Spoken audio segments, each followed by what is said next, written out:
don Jordi Calvo Rufanges. Les hablo en representación de la campaña Banco Santander Sin Armas, compuesta por el Centro de Estudios por la Paz, de Justicia y Paz Barcelona, el Observatorio de la Deuda en la Globalización y SETEM. También les hablo en nombre de diversos accionistas que han delegado en la campaña más de 300.000 acciones. Mi intervención es para denunciar que el Banco Santander es, tristemente, un actor clave en la financiación de la industria de armamento en todo el mundo, ayudando de esta manera a que las más de 30 guerras que hoy en día son escenario de la violencia armada sigan recibiendo su principal herramienta, las armas.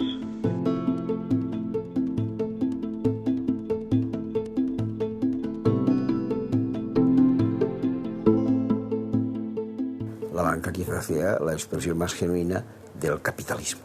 Mientras el sistema vigente se llame capitalismo, y más todavía con ese adjetivo de capitalismo neoliberal, nunca conseguiremos que la ética domine en nada.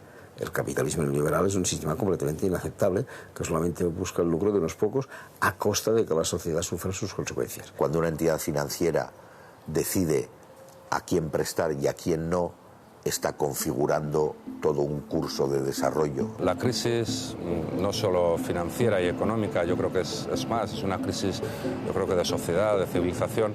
Lo que está demostrando es que las decisiones, la política, la propia vida cotidiana de las personas muchas veces está en manos pues, de un sistema económico lejano de nuestras propias vidas, ¿no? Que está fuera de nuestro control. Antes las finanzas estaban como catalizador de las operaciones económicas, hoy están como ordenador, como manipulador de estas operaciones. Esa lógica nos habla del tremendo poder que tienen las entidades financieras, que es un poder político, no nos lo olvidemos, en el sentido político de configuración de la esfera pública.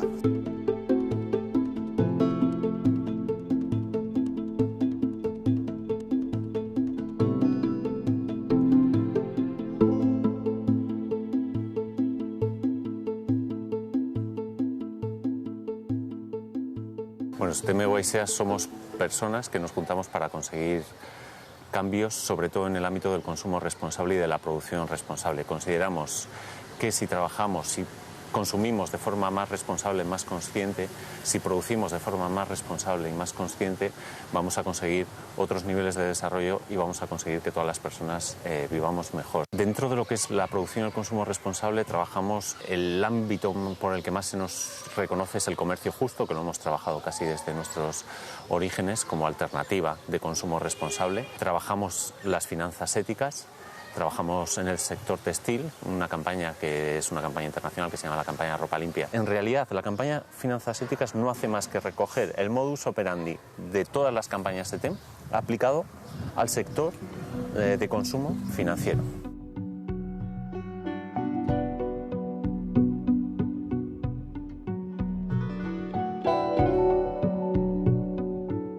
Los bancos naturalmente viven del pasivo que se deposita en ellos, por tanto ellos deben hacer lo posible para que la gente, el ciudadano, les escoja uno y no escoja al otro, en la medida en que hay distintos bancos que están todos en funcionamiento y que todos tienen un objetivo absurdo, que es el crecimiento constante de los depósitos.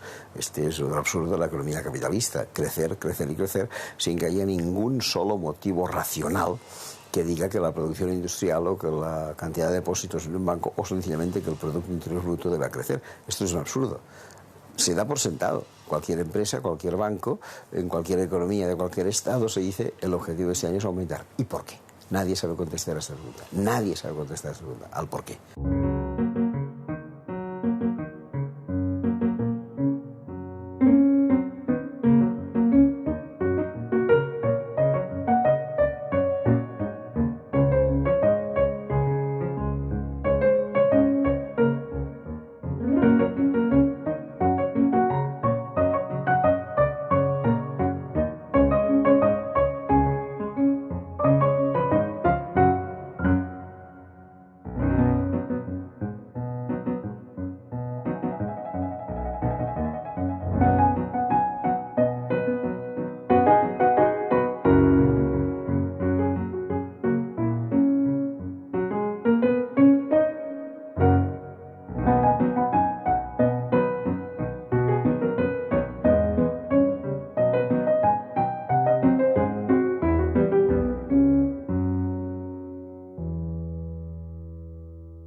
ahí se empezó, digamos, también una guerra entre entidades financieras para seducir al cliente, al usuario, al ahorrador, para que viniera a tu entidad financiera, ¿no? Y por eso pues se empezaron una guerra de los tipos de interés, de yo te doy un 4 y un 4,5, un 5 y un 6, y un 6 y encima te regalo una bicicleta y una vajilla, y eso acarrea, digamos, una consecuencia, que es que en tus préstamos vas a tener que encarecer tus préstamos porque necesitas un margen financiero entre lo que pagas por el ahorro y lo que percibes por el préstamo, con lo cual perjudicas un poco el lado del préstamo favoreciendo el lado del ahorrador.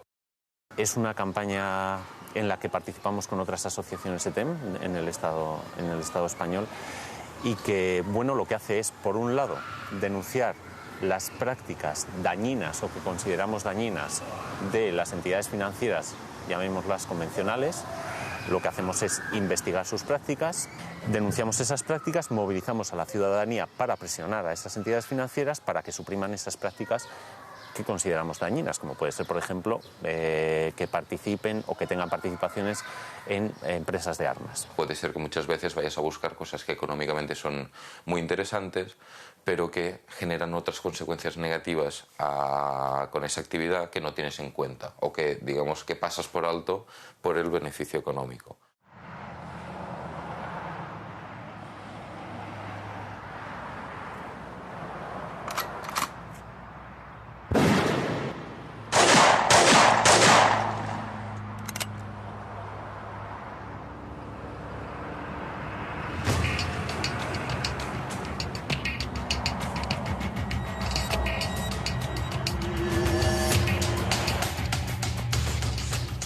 Suele ser el BBVA, el banco que más invierte en armas, seguido del Santander. Son los dos grandes líderes, grandes inversores de la banca española en armas. Y luego ya vienen otros de los grandes también. Viene CaixaBank, desde que se ha juntado con Banca Cívica.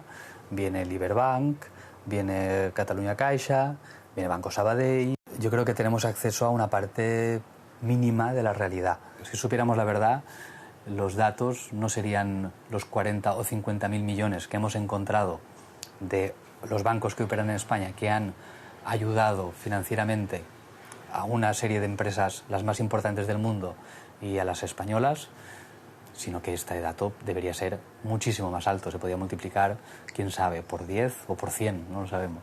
Lo que no hemos encontrado no es porque no exista, sino porque no lo hemos encontrado.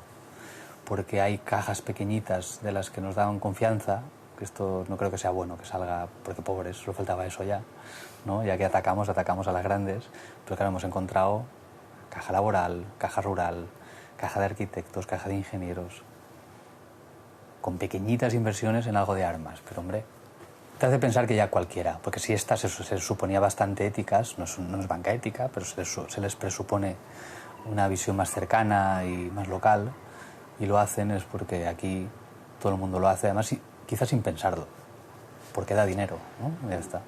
Bueno, en realidad para nosotros es el paso natural, ¿no? Porque si hablas de consumo responsable, claro, el tema de las finanzas tiene un impacto brutal en nuestras condiciones de vida en el día a día, y lo estamos viendo, ¿no? Desafortunadamente ahora, ¿no? De todas formas, el origen quizá más claro puede estar en el activismo accionarial, que eso SETEM es pionero no solo, bueno, en el Estado español, cogiendo otras iniciativas europeas, y eso lo hemos trasladado, por ejemplo, a las juntas accionistas del Banco Santander y del BBVA.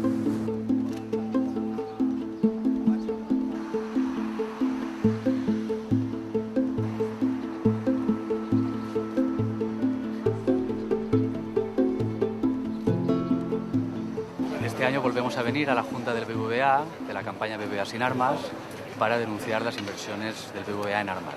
Este año tenemos la novedad de que tenemos un informe donde hemos contabilizado todas las inversiones de los últimos años de todos los bancos de los que teníamos datos, y resulta que el BBVA es el banco líder en inversiones en armas de la banca española, con casi 2.000 millones de euros invertidos en los últimos años en diferentes formas. Al principio está hecho un flan, digamos. Te lo leías 20.000 veces para ver cómo queda. Incluso la primera vez que fuimos al BBVA, que fue el primero al que fuimos, íbamos con traje, por si no nos dejaban entrar, para que vieran que éramos bueno, por si pensaban que éramos activistas, que queríamos hacer cualquier cosa y era una excusa para no dejarnos entrar. Luego ya vimos que no era tan importante, que no pasa nada, que te escuchan igual y además, si tienes derecho a entrar, entras, porque tienes acciones, o una, al menos. Y al principio con muchos nervios, porque pensábamos incluso que nos iban allí a buchear o a sacar a la fuerza. Después de la primera intervención, cuando aplaudieron, creíamos que nos habíamos equivocado. Cuando vieron que había más intervenciones seguidas criticando, ya la gente ya no aplaudió tanto.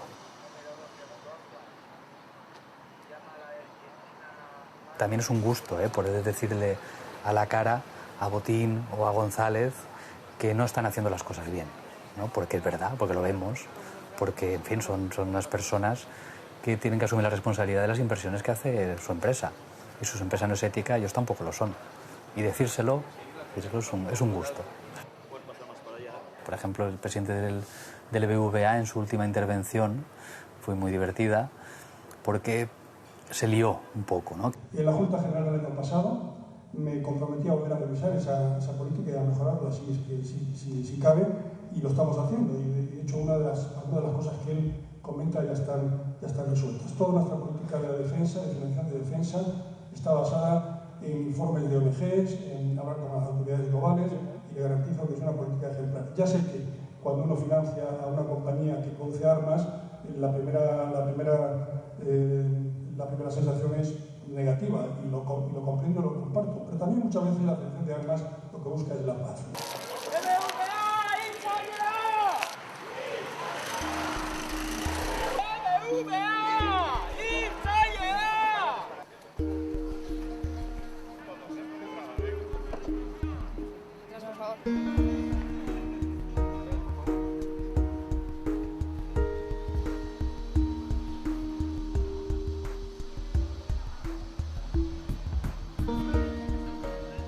El BBVA está manchado con sangre. El BBVA es el primer banco español que financia la fabricación y la exportación de armas, invierte en megaproyectos que son agresivos con el medio ambiente, y no solamente con el medio ambiente, sino con las personas que deben convivir después en esos megaproyectos. Es además un banco que practica con sus propios empleados una política laboral de destrucción de empleo y de merma de sus condiciones laborales.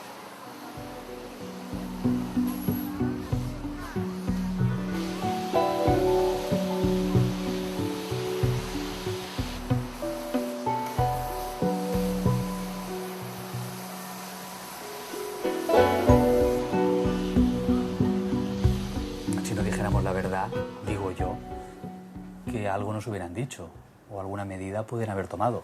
Lo que decimos es cómo es. Lo bueno de hacer una investigación fundamentada con datos sólidos es que no nos lo rebaten. En las juntas de accionistas nunca, o cuando les enviamos las investigaciones, nunca nos han dicho esto es falso. Se intentan, escudar en otro tipo de argumentos o en la voluntad de mejora en el futuro, etcétera, etcétera. De hecho, los del BBVA, yo creo que desde el inicio vienen 1 o 2 veces al año aquí, a esta oficina, nos reunimos nuevamente aquí.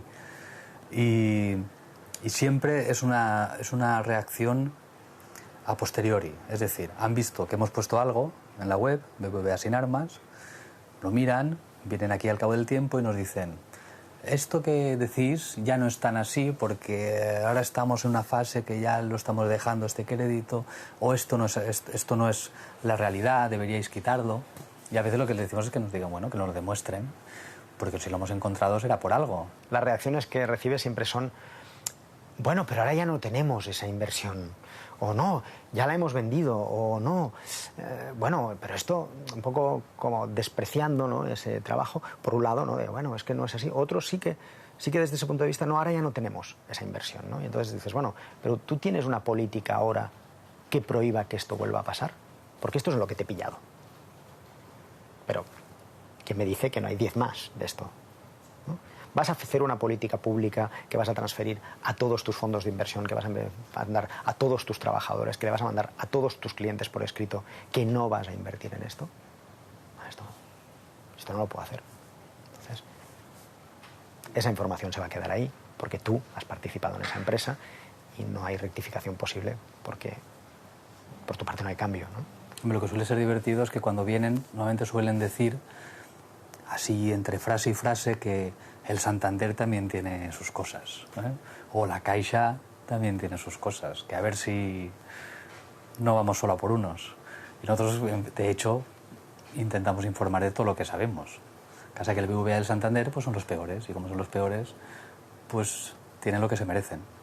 Estem presentant un informe que es diu Negocis Bruts, que el trobareu a la web bancalimpia.com i on podreu trobar 14 entitats financeres espanyoles amb tot detall que estan invertint en la indústria de la guerra i en concret en armament controvertit, armes nuclears, bombes de dispersió, armes d'urani empobrit, mines antipersona, etc. Con Internet, que todavía es una herramienta pues, para difundir, yo creo que hemos conseguido muchísimo alcance. Y bueno, son muchos miles de personas, decenas de miles de personas que ya saben que los bancos invierten en armas y que quizá poco a poco se lo vayan planteando, vayan preguntando en su banco. Las empresas son tremendamente susceptibles a la opinión de sus clientes y eso hay que utilizarlo, desde luego. Si una empresa recibe 1000 cartas, 1000 mails de sus 1000 correos electrónicos de sus consumidores, automáticamente reacciona e intenta limpiar su imagen. No se puede permitir eso. Tenemos webs, tenemos YouTubes, tenemos blogs, tenemos otros medios, digamos, de comunicación social para tirar adelante, por lo tanto en este sentido se están democratizando, pero lo que sí es cierto es que los grandes medios, aquellos que todavía generan la mayor parte de la opinión pública, aquellos que la gente se mira pues en el momento en que va a tomar una decisión electoral o cualquier cosa, todavía están en manos de poderes que evidentemente no actúan correctamente. La repercusión de nuestros estudios o de los estudios de banca y armas en los grandes medios de comunicación ha sido prácticamente cero. Ha salido muy poco. Mucha gente te dice, oye, pues con todo esto que sabéis, esto es un premio Pulitzer, esto tendría que salir a la luz y esto es investigación periodística, sería súper interesante. No sale a la luz.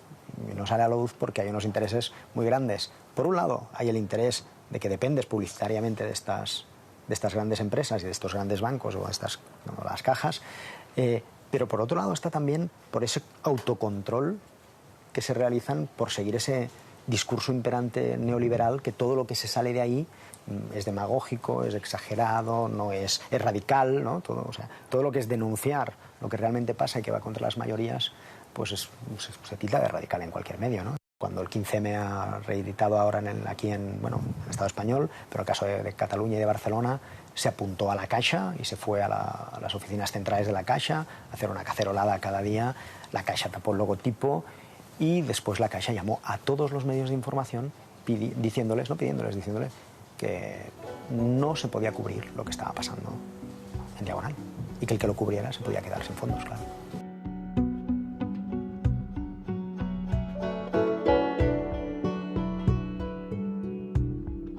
Muchas veces los bancos lo que hacen es dar créditos o líneas de financiación a empresas que gracias a eso pues pueden llevar a cabo su trabajo, pero después hay veces que también incluso se implican directamente en la estructura accionarial de la empresa, ¿no? Con lo cual eso ya lo convierte directamente ya en un cómplice ya mucho más, digamos, protagonista. Cuando se nos dice, bueno, es que es una participación, pero no... Bueno, es que el que tiene las acciones, yo creo que esto es una cosa que ha de quedar muy clara, ¿no? Es el propietario de la empresa. Y si tú tienes una participación significativa, tú estás en el consejo de administración de esa empresa y tú puedes decidir lo que esa empresa hace o no hace. Que con tu dinero hagas lo que quieras, me parece muy bien, pero bajo una base, que respetes estrictamente los derechos humanos. Y ahí es donde creo que en este momento hay la gran separación, o lo que no les interesa ver, que es que realmente están participando en empresas que no respetan los derechos humanos globalmente. Y eso, pues en el caso de cajas que tienen esa visión social, pues suena más feo todavía, ¿no?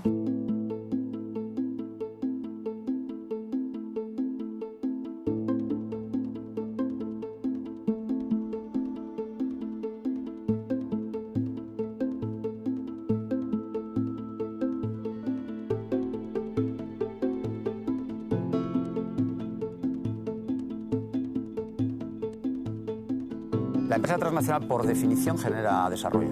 Es el típico modelo neoliberal, ¿no? De inversión, desarrollo y además por la teoría del desparrame. Y se desparrama ese desarrollo, ¿no? O sea, A todos nos viene bien que llegue una transnacional. Típico modelo neoliberal que además yo creo que ya está cuestionado por la teoría, por Naciones Unidas. Hay 4 relatores de Naciones Unidas que ya han sacado informes en esta línea, el de salud, desechos tóxicos, el de alimentación y otro más también, ¿no? Y ellos lo comentan, ¿no? Es que las transnacionales vulneran sistemáticamente los derechos humanos de forma amplia en todo el mundo y empobrecen a millones de personas. Una transnacional, ¿qué desarrollo puede generar cuando en sus prácticas es depredadora, tanto medioambiental, culturalmente, derechos sociales, colectivos o individuales, cuando financia proyectos tremendamente demoledores en muchos de estos países, cuando ganan muchísimas cantidades de dinero en muy poco tiempo, pura codicia, cuando utilizan paraísos fiscales?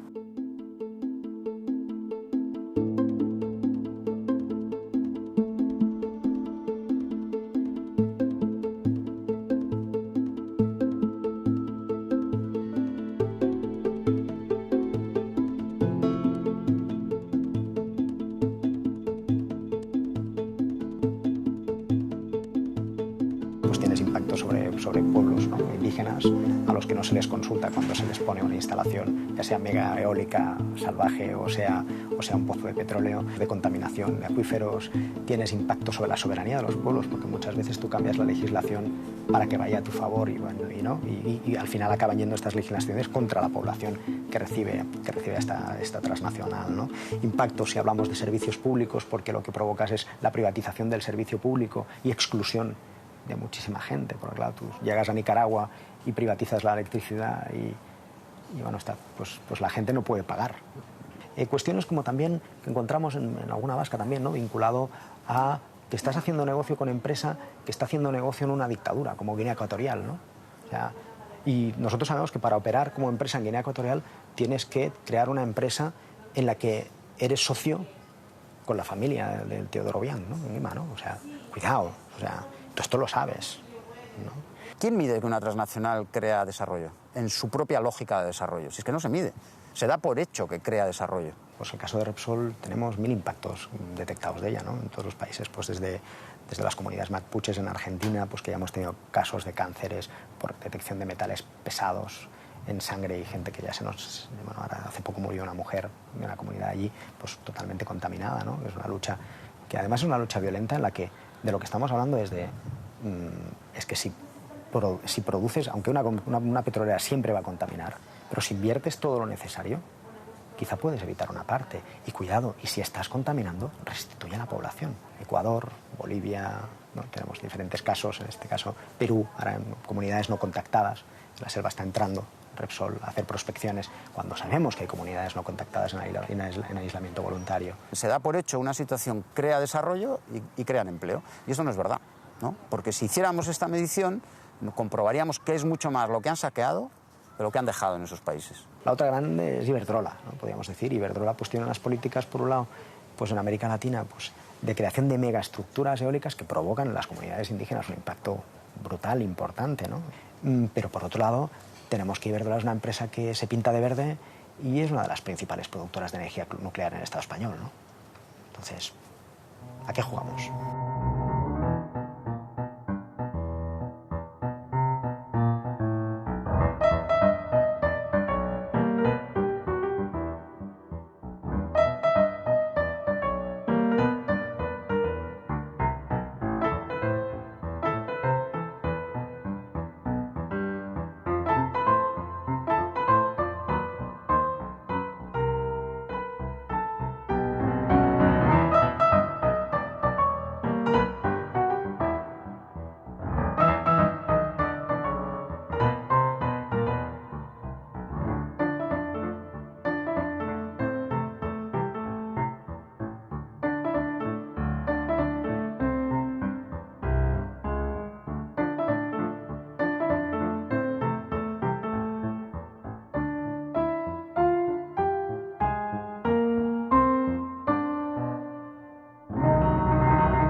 hacemos un análisis muy completo de este tipo de operaciones como de otras. Consideramos los aspectos sociales, los aspectos ambientales, que se cumplan las convenciones y tratados internacionales.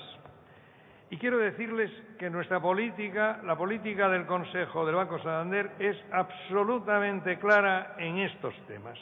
Nos encontramos con un caso así paradigmático, que es el del caso Santander, que está financiando una represa en Brasil, ¿no? Pues esta represa es la represa Santo Antonio, que es una de las que forman parte de este complejo del río Madeira, ¿no? La campaña se inicia en 2007, ha habido publicación de investigaciones, de documentos, ha habido una colaboración directa con el movimiento de afectados por las represas, con el MAP de Brasil.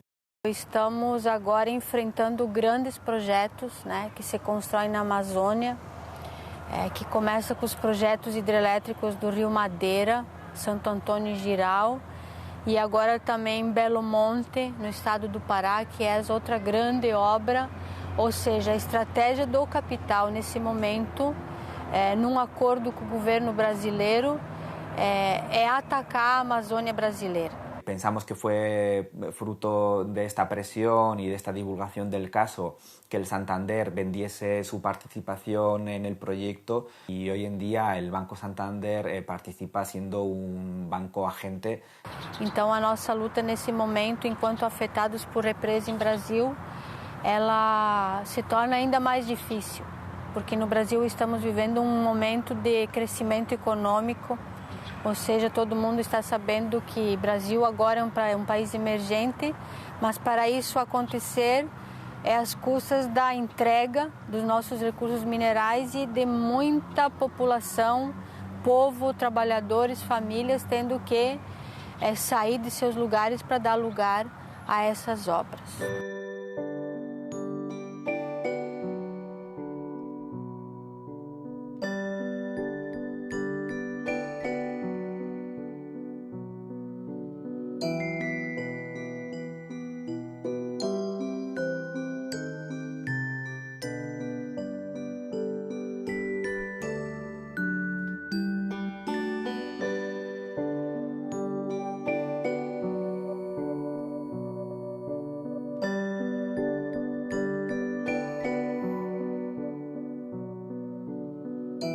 La verdad es que la expresión banca ética es un poco inverosímil, porque la palabra banca y la palabra ética juntas yo creo que no las ha visto nunca nadie.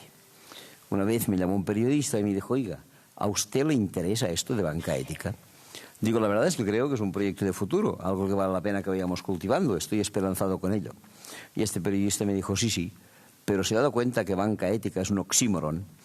Digo, mire, perdone, pero no tengo idea de lo que es un oxímoron. Y el periodista me dijo, hombre, oxímoron es aquella palabra que utilizan los filólogos para referirse a la agrupación de dos palabras en que la primera anula el sentido de la segunda y la segunda anula el sentido de la primera. Porque es evidente que cuando yo pronuncio la palabra banca estoy anulando el sentido de la ética, y cuando pronuncio la palabra ética estoy anulando el sentido de la banca. Me gustó la idea de banca ética y me gustó especialmente la idea de oxímoron.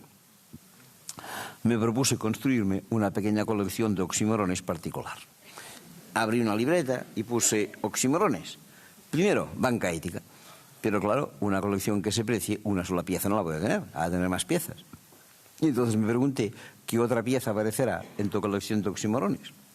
Empecé a buscar y tuve suerte, porque salí a la calle y en aquel momento por la calle pasa una furgoneta que decía carpintería metálica. Digo, mira qué bien, o será carpintería o será metálica.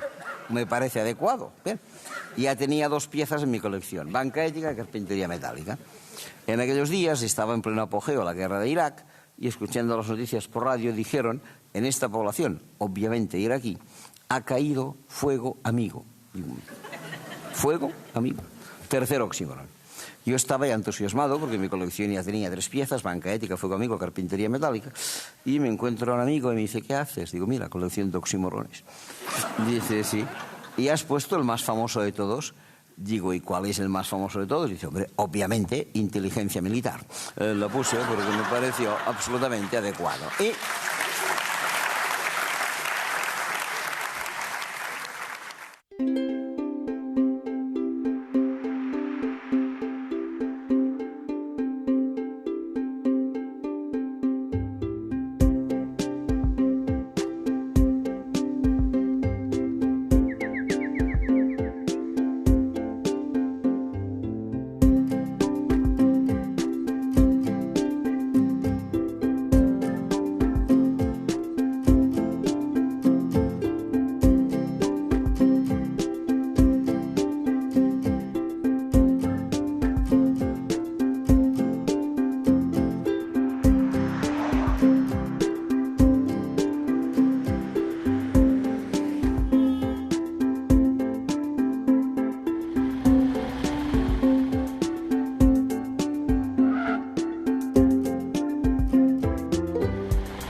origen nace con la idea de decir con mi dinero no.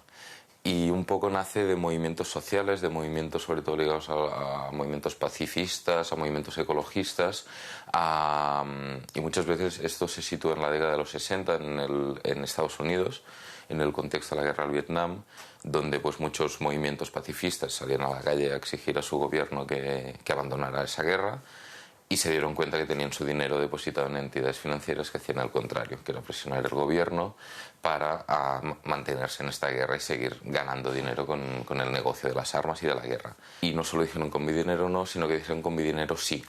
Y ese con mi dinero sí significa que las operaciones de inversión o de crédito que dan las entidades de finanzas éticas están enfocadas a proyectos que generen un valor añadido para el conjunto de la sociedad.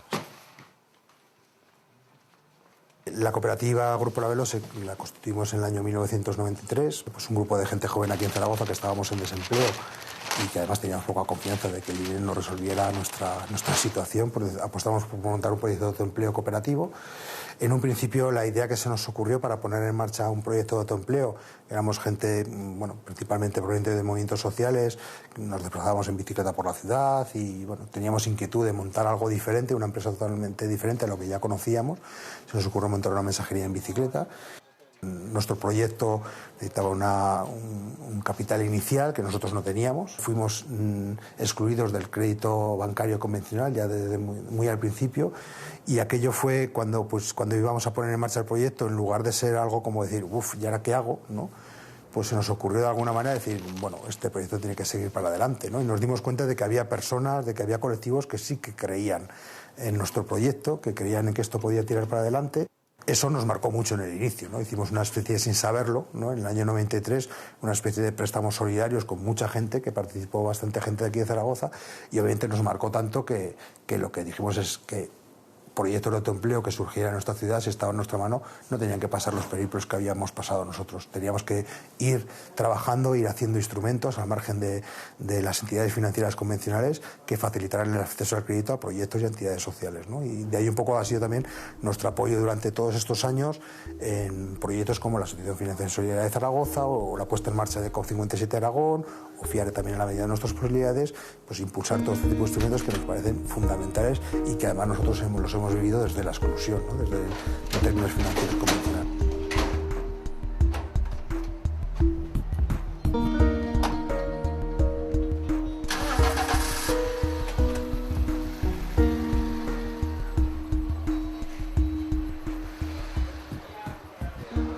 De las entidades que actualmente están operando con mayor tamaño, con mayor operatividad, que son las que hacen procesos de intermediación financiera, tenemos 4.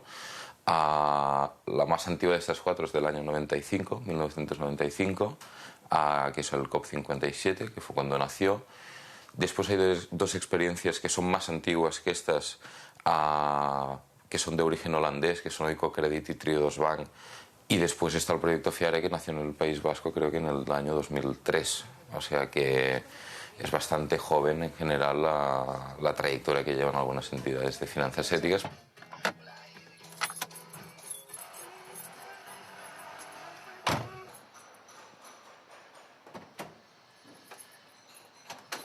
Las razones de fondo para empezar a pensar en una alternativa económica, ni más ni menos en el ámbito de la intermediación financiera, tenían que ver con eso, con atender pues a una parte de la actividad económica que hoy se ha revelado como el auténtico corazón, claro, del sistema económico, y además se ha revelado como la que atesoraba la mayor parte de sus males. Proponer una alternativa que pudiese mostrar otras maneras de hacer actividad económica, en este caso actividad financiera, y que estuviese sustentada sobre pilares nítidamente diferentes. La reflexión sobre la necesidad de proponer alternativas no es nueva, no la inventó FIARE. Había muchas personas y muchas organizaciones intentando proponer alternativas, ya sea en la esfera económica o en otro tipo de ámbitos, alternativas a las causas y a las consecuencias del sistema económico actual, ¿no? Ese tipo de organizaciones hicimos un trabajo en el que intentamos convencernos de que merecería la pena, más allá de las competencias y especificidades de cada una de nosotras, el que desarrollásemos, como digo, un proyecto de acción colectiva agregándonos en torno a la promoción de un proyecto de banca ética. Ese primer círculo de organizaciones pues fueron las 52 primeras fundadoras de la Fundación FIARE. Inmediatamente, en cuanto se genera ese primer impulso, lo que hacemos es mirar alrededor y ver si efectivamente a nivel europeo se podrían encontrar iniciativas de parecida inspiración a la nuestra y esto es muy importante, con una aproximación al concepto de alternativa, al calado de la alternativa y sobre todo a la forma y a la configuración de la alternativa similar a la nuestra. De ahí aparece nuestro primer contacto con Banca Popular Ética, que es precisamente un proyecto de banca ética ciudadana, un proyecto de banca ética que se asienta sobre pilares muy parecidos a los nuestros, de ahí que nuestra historia de relación pues haya sido en ese sentido, desde el punto de vista cultural o valorico, muy cómoda, por decirlo de alguna manera, ¿no? Banca Etica da questo punto di vista nasce in Italia, si comincia a pensare in Italia a metà degli anni 90, quando il welfare veniva erogato sempre di più da realtà dell'economia non profit che non aveva credito, quindi in un certo senso era un rinnovare l'idea delle banche di credito cooperativo, però con una direzione del credito specifica, che è quella del terzo settore. Però la novità forse più eccezionale, direi, di banca etica, che riguarda in generale la finanza etica nel mondo, è che sono istituzioni che nascono anche per la volontà dei risparmiatori, e questo è una novità. I risparmiatori che vogliono sapere dove vanno a finire i loro soldi, quindi c'è una richiesta dell'utente, del cliente, che è sul come più che sul cuánto.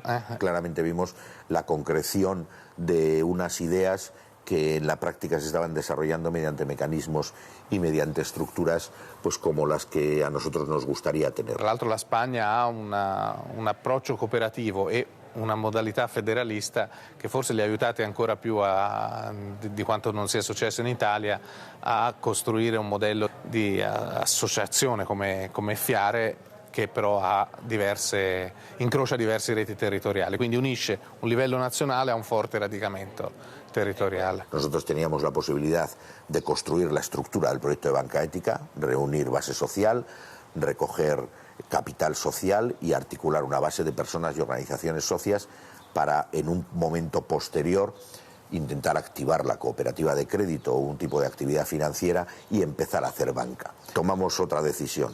Decidimos empezar a hacer banca desde el principio, pero empezar a hacer banca con todas las de la ley. La fórmula que pudimos utilizar para hacer eso fue solicitar a Banca Ética la posibilidad de trabajar transitoriamente como agentes de ellos, vendiendo sus productos financieros de Banca Ética, de ahorro y de crédito, en el mercado español.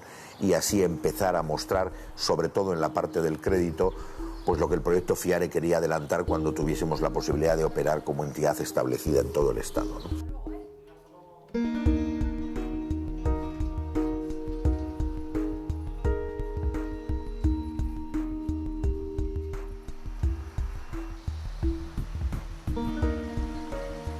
El objetivo de las finanzas éticas más genérico sería la transformación social. Las finanzas éticas trabajan desde el foco de la intermediación financiera, de recoger ahorro y dar crédito, digamos, de reasignar los recursos en un momento dado. Esa función, que también la hacen los bancos tradicionales, la hacen con otro objetivo.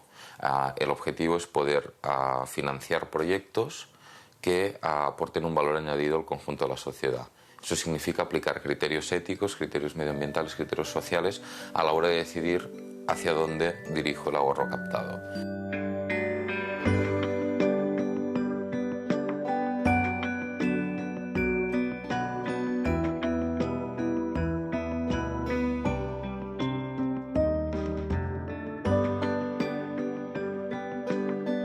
Para que comenzara el proyecto de la Montañuela se juntaron varias cosas.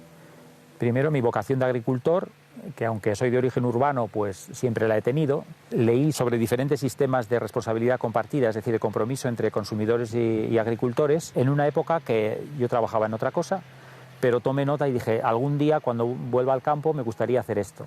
Y surgió la posibilidad de comprar esta finca y así fue como comenzó el proyecto. Aquí lo que hacemos es venta directa y esto es una forma particular de venta directa. Es decir, venta directa es también vender en la plaza de Guernica. No solamente es venta directa, sino que hay un compromiso anual. Yo sé que hay un precio establecido para el conjunto de las hortalizas, se asumen hasta cierto punto las inclemencias del tiempo, los problemas. O sea, si el otoño es cálido, pues va a haber pimientos hasta más tarde. Nosotros dependemos de estas personas y ellas dependen de nosotros de alguna manera. Y se establece un lazo afectivo con la tierra. En este mundo en el que vivimos, en que hay tanta distancia de la gente que vive en las ciudades con la tierra que les da de comer.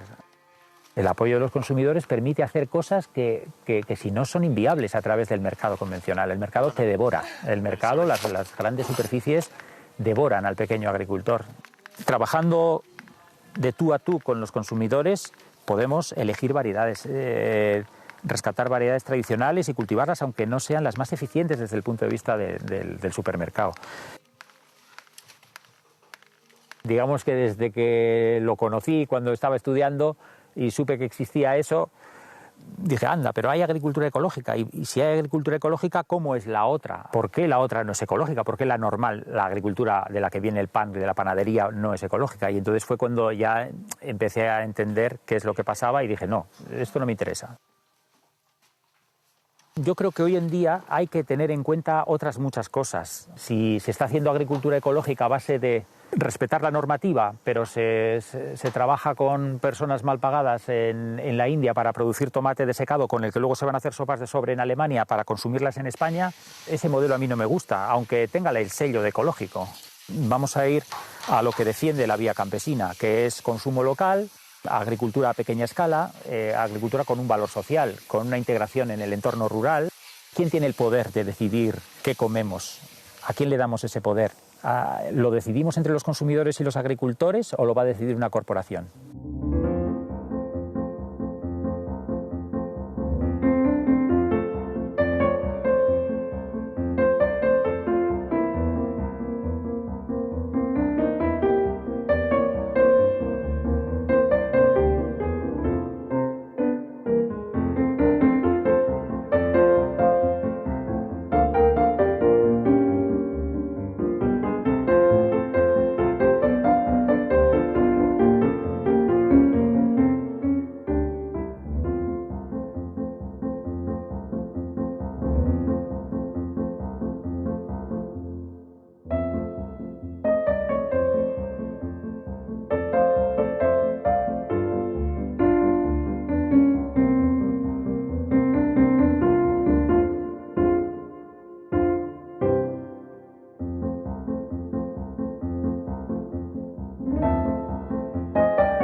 Lo conocí un poco por casualidad, vamos, porque vi la oficina en el Casco Viejo de Bilbao.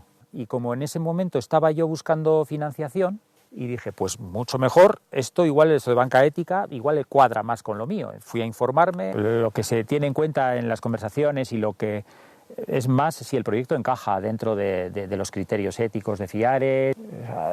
Es algo totalmente distinto a la banca convencional, donde vas y dices, tengo este proyecto, y dices, ¿tienes un piso en la avenida del Cid? No, vale, pues adiós. O sea, no tiene nada que ver. FIARE fue otra cosa. Le planteamos desde FIARE, oye, ¿qué os parecería si FIARE, además de haber concedido el crédito, fuese altavoz de este proyecto, que nuestra oficina de Bilbao fuese punto de distribución de las cajas, aportar al desarrollo de este proyecto algo más que el dinero de nuestros clientes en depósito? Y hoy es el día que la oficina de Bilbao de FIARE todos los miércoles tiene un pilón de cajas de verdura, que hay gente que entra esperando encontrarse un banco. Bueno, ya casi ningún despistado de esos nos queda, ¿no?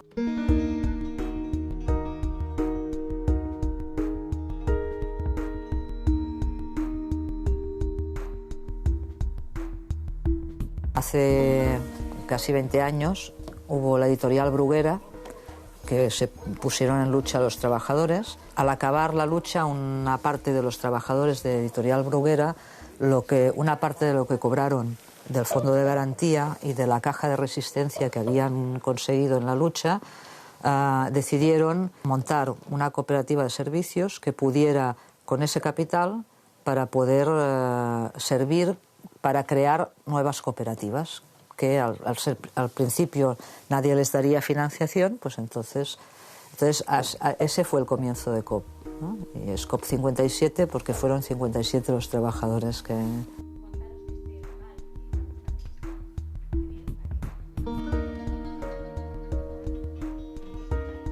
Bueno, COP 57, lo primero que tenemos que decir que no es un banco, por tanto no estamos regulados por el Banco de España, y COP 57 es una cooperativa. Como cualquier cooperativa, tiene socios. Nuestros socios son de dos formas. Los socios, que son las entidades de la economía social, que son las que solo podrán recibir los préstamos, y los socios colaboradores, fundamentalmente personas físicas, que depositarán parte de su ahorro en COP 57. ¿Cuál es nuestra actividad? Muy sencilla. Vamos a recoger ahorro de la sociedad civil y con ese ahorro vamos a financiar a esas entidades que son socias de COP. Cualquier entidad que solicite ser socia de COP ha de cumplir unos requisitos. Son requisitos desde el punto de vista ético, desde el punto de vista, yo diría, para resumirlo, que lo que hacen y cómo lo hacen sea claramente socialmente favorable. Las reglas del juego, de cómo funcionará toda nuestra estructura, las marcamos de forma colectiva. Cuando solicitan un préstamo, nuestro comité de riesgos, por ejemplo, parte de una hipótesis muy diferente al sistema bancario tradicional. Nuestro comité de riesgos, que funciona con unos criterios desde el punto de vista técnicos muy parecidos al que cualquier banco, parte de la siguiente premisa. Hay que hacer todo lo posible para que una entidad socia de COP reciba un préstamo si lo necesita. Nosotros tenemos en estos momentos aproximadamente unas 410 entidades socias de COP 57. De estas 410, 235 aproximadamente tienen, desde el punto de vista financiero, al COP como primer banco. No desde el punto de vista operativo, que no tenemos. Es decir, nosotros no podemos domiciliar nóminas, etc. Pero desde el punto de vista de financiación de sus necesidades, 235 tienen al COP como primero. Al principio fue duro. Ahora, visto en perspectiva, yo diría que es apasionante. Es apasionante porque se puede demostrar que es posible construir una economía basada en otras variables diferentes al dinero, que funciona, que somos capaces en momentos determinados de dar préstamos y de tirar para adelante entidades que son las que transforman la realidad.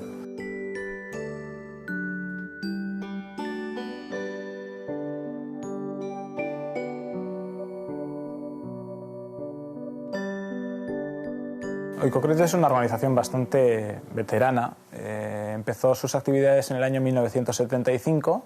Es una cooperativa internacional, tiene su sede central en Holanda, pero tiene un montón de oficinas en estos países del sur, que es donde se estudian y se conceden los préstamos. Tenemos oficinas en más de 30 países y tenemos pues alrededor de 150 personas en esas oficinas. Son personas locales, no son expatriados, no es un holandés que coge el helicóptero y se va, ni es un españolito que decide pasar un mes en Latinoamérica. A la hora de conceder créditos nosotros tenemos unos criterios. El fundamental es que el proyecto tiene que tener un impacto positivo en las personas que viven en pobreza en los países del sur. Fundamentalmente son esos dos tipos de organizaciones: microfinancieras, las que dan los microcréditos, y las cooperativas agrarias o de procesamiento agrícola o incluso pesqueras. Son cooperativas en zonas rurales que se dedican al sector primario. Pues lo que vamos viendo es un progresivo mayor interés, mayor sensibilidad y cierta rabia también en algunas personas ante la banca convencional y cómo esto les ofrece una alternativa pues más acorde con su manera de vivir y de pensar.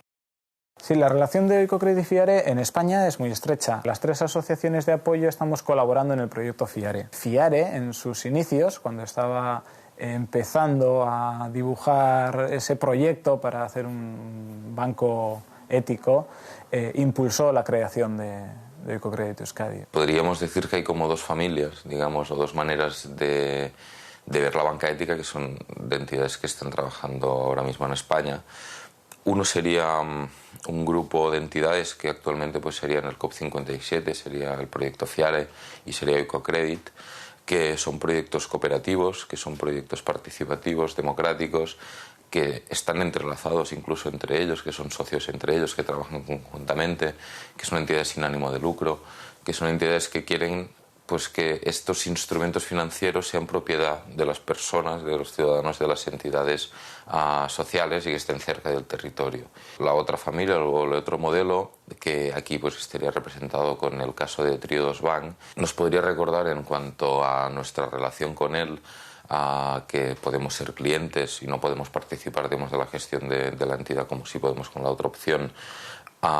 Y por la estructura propia del banco nos puede recordar un poco una banca tradicional, pero creo que tiene dos diferencias esenciales que lo hacen radicalmente distinto a la banca tradicional. Por un lado es que tienen una política ética de inversión, que eso es la base de las finanzas éticas, y después también eso lo aplican con una política de transparencia. La gran diferencia con los otros modelos es quizás que tienen menos facilidad de participación de las personas. Simplemente voy, dejo mi dinero allí en la cuenta corriente y luego me informan de lo que ha pasado. Me fío de ellos porque hay una serie de criterios éticos en la inversión, pero no tienen unos comités de evaluación ético-social. A ver, claro que evalúan ético-socialmente los proyectos que están, pero no es un comité, es un comité profesional de gente contratada, de trabajadores del banco. Mientras que en FIARE es socios del proyecto los que están en los comités de evaluación ético-social. Con lo cual, ahí está la gran diferencia en la participación. Cuando tú empiezas con una iniciativa de banca ética, pues al final la legitimidad te la dan las estructuras propias que garantizan que los fines para los que ha sido creada esa iniciativa, que es de banca ética, pues realmente están sustentados en las estructuras que permiten velar porque esos fines se cumplan. Y uno de ellos, lógicamente, es el que tiene que ver con el carácter ético del proyecto, ¿no? Las comisiones de evaluación ético-social son otro elemento de institucionalización. Son comisiones que pertenecen a cada territorial, no pertenecen a la estructura profesional de la entidad, y esto es muy, muy importante porque hace que la evaluación de los proyectos que solicitan financiación lleva un doble camino que es independiente. Las personas que forman parte de las comisiones de evaluación ético-social son personas que conocen muy bien el tejido asociativo del territorio y que, por lo tanto, como su principal función es evaluar los proyectos que solicitan financiación, conocen a las organizaciones que solicitan. Las redes de economía solidaria, en este caso las agrupadas en REAS, han estado desde el principio en lo que ha sido el lanzamiento de FIARE aquí en Euskadi y luego posteriormente en el resto del Estado.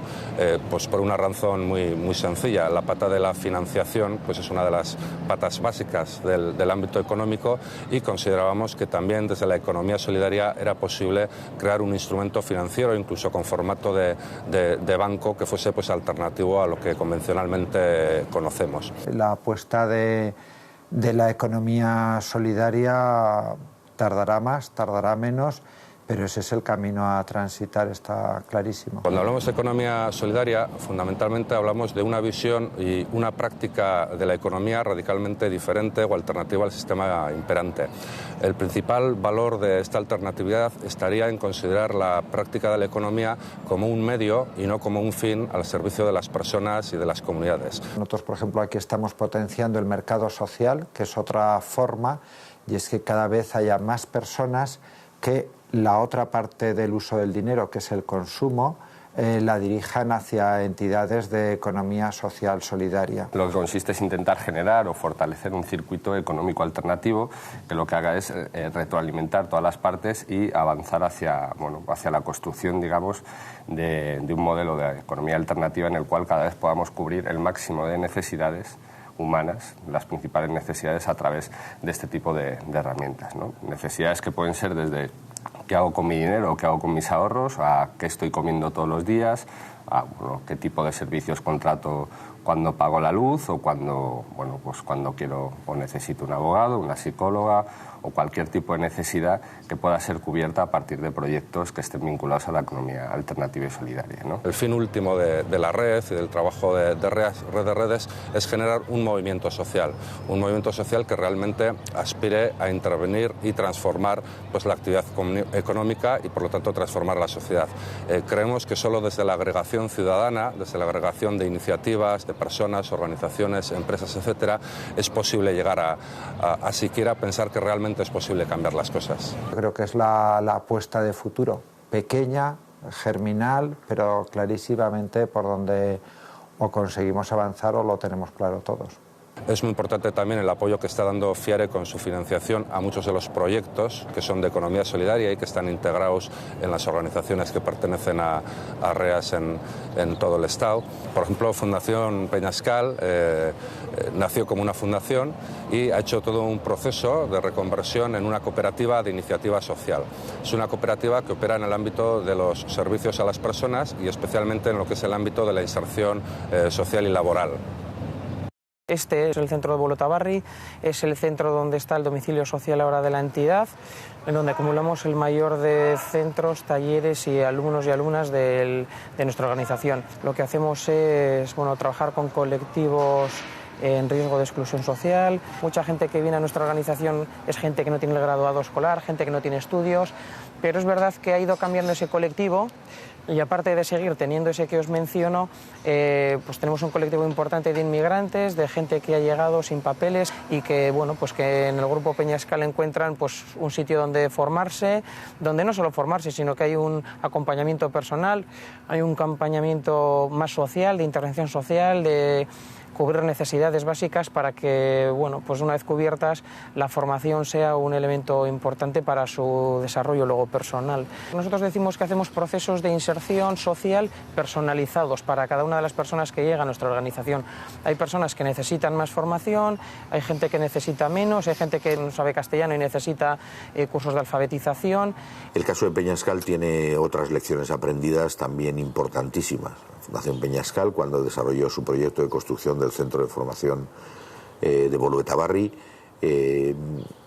tomó la decisión como organización de que su financiador iba a ser FIARE. Nosotros lo que queríamos era tener una banca ética que nos posibilitara financiación, depósitos, ahorro para nosotros, para nuestras personas y nuestros colectivos. Y sea de una forma o sea de otra lo estamos construyendo y al final estamos teniendo lo que queremos, ¿no? No entendemos que en nuestro país pueda haber un solo instrumento que se dedique a las finanzas éticas, porque debemos de cubrir diferentes campos. Y desde este punto de vista, igual que COP cubre la actividad parafinanciera que se llama, es decir, la actividad no regulada, FIARE ha de cubrir la actividad regulada.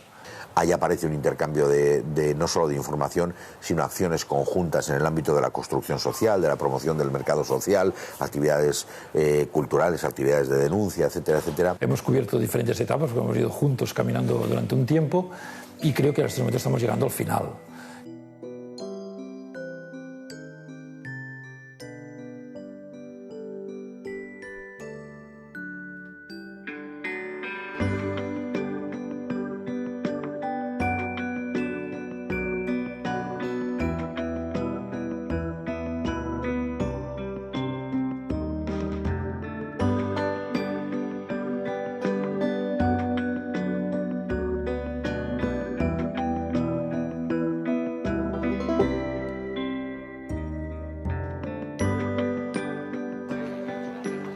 Hoy es un gran día para todas las personas que construimos FIARE. Hace 10 años, desde el primer día, que un grupo de personas creyeron que podíamos construir una banca diferente. Hoy estamos aquí, muchas de las personas que durante estos 10 años hemos construido desde el día a día este proyecto. En la asamblea de Rivas, que ha sido nuestro gran ritual de paso, por decirlo de alguna manera, nuestro momento histórico inicial, porque fue la primera asamblea, ha sido la primera asamblea estatal de FIARE, comparecimos conjuntamente FIARE y Banca Popular Ética y ahí formalizamos de alguna manera el compromiso conjunto de desarrollar el proyecto de integración. Y a partir de ahora lo que tenemos que es ir dando los pasos para de hecho integrar ambas bases sociales. Desarrollado ese proceso, lo que debería ocurrir, lo que esperamos que ocurra, es que FIARE progresivamente vaya ofreciendo en España ya productos como entidad establecida, cuentas corrientes, tarjetas de crédito, banca por internet, pues todos esos productos que ahora mismo cualquier persona, cualquier ciudadano, ciudadana u organización demanda y que se nos está reclamando, pues bueno, desde todas las lógicas de transferencia de consumo, de indignación y desde nuestra propia base social que entiende que hay gente que quiere que FIARE en algún momento sea su primera opción como entidad financiera.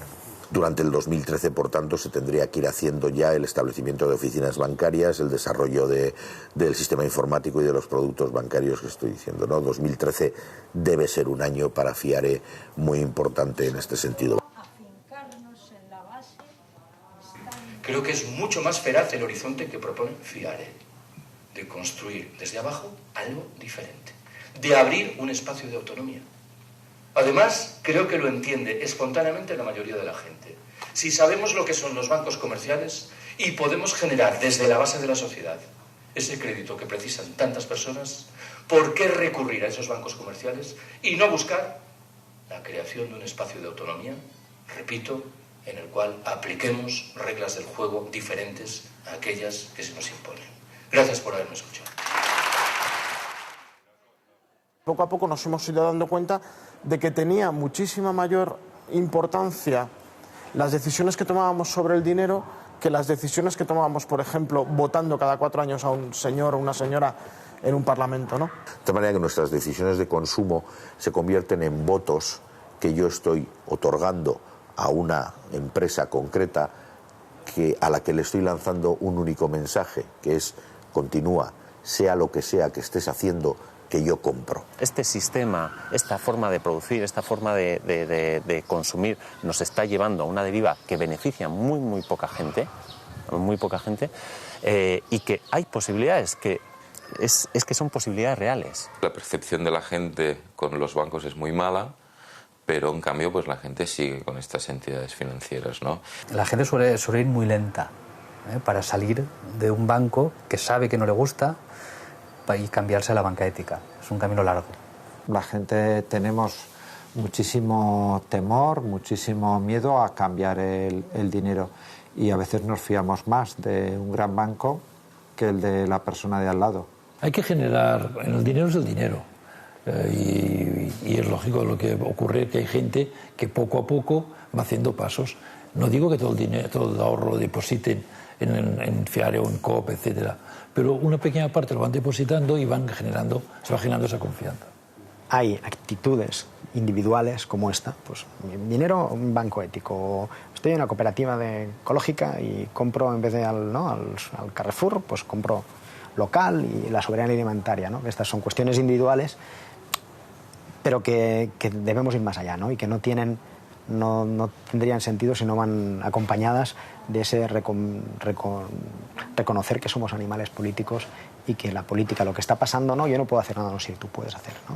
O sea, si te sientes solo, si no estás organizado en nada, es muy difícil tomar prácticas coherentes, creo yo, ¿no? Esta es mi opinión. Si perteneces a un grupo, a grupos colectivos, miles, ¿no? De consumo, ONGs, movimientos, ahí es mucho más fácil no sentirte tan solo en un mundo tan cruel, ¿no? Ya no es dejar de hacer cosas que están mal, no, es hacer cosas que están bien y que tienen un valor social, cultural, ambiental, lo que sea. Y se están creando ya iniciativas, unas por necesidad, otras por visión, ¿no? Que están totalmente de espaldas a ese mercado, creando nuevas estructuras, creando nuevas formas de organizarse, nuevas formas de participación social que son muy importantes y que podríamos decir en el fondo que se convierten en antisistema porque viven de espaldas al sistema, claro, ¿no?